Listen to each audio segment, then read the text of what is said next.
Yes, you could be all patriotic, play James Bond and buy yourself an Aston Martin DB7.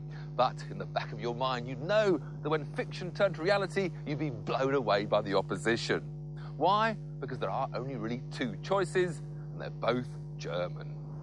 First, let me remind you that the perpetual honing of Porsche's 911 has been going on for 40 years. And apart from the odd specialist racing machine, since 1974, the Turbo has been its flagship model.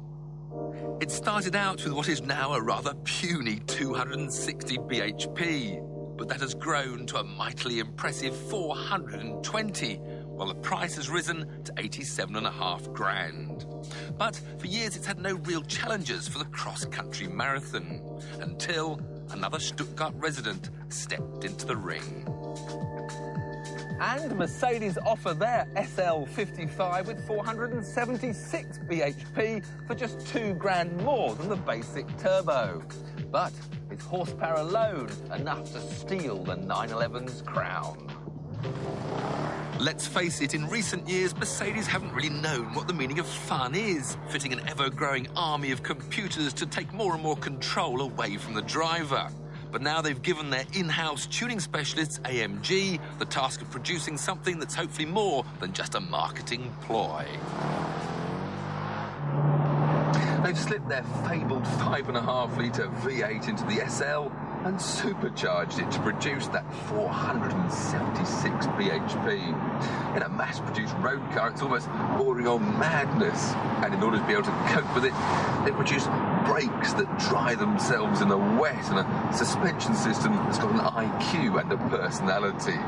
But more of all that later. First impressions first. To make the 55 more Armani and less Austin Reed, AMG have given the SL some much-needed visual oomph. There's no less than 10 scything fins, a stunning set of 18-inch alloys, some extra-length side skirts, and a tarmac-sucking lower front bib. It's a look that works well from the outside, but back on the inside, it's that wall of power that keeps grabbing your attention. Oh, this sl55 is oh so impressive. Awesome is a hard word to define, but this defines it. It seems to want to eat up the road as it growls along it, daring anything to get in its path.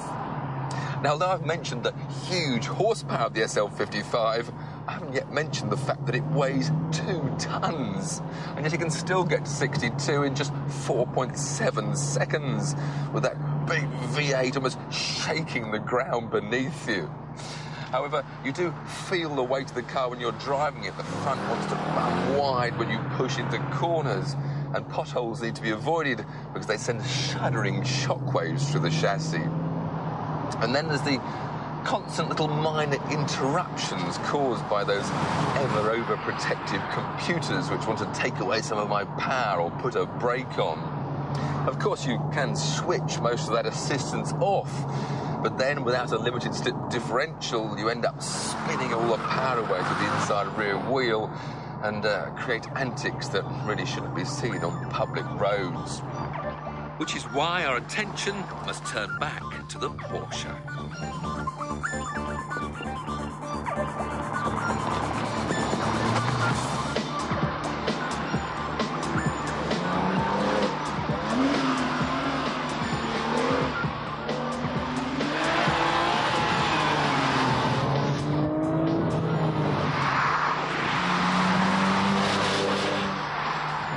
The 911 may be 56 horsepower down, but it's also a massive 400 kilos lighter and leaps to 62 a full half a second quicker with its four-wheel drive.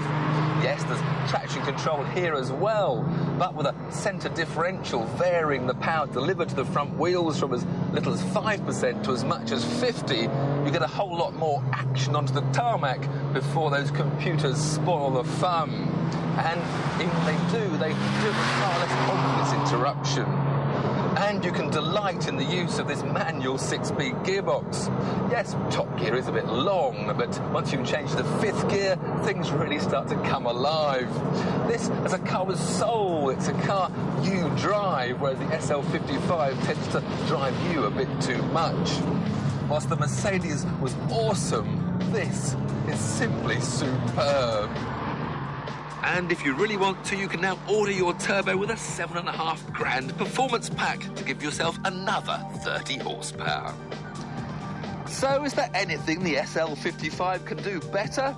Well, of course there is, because if summer ever returns, it can do this.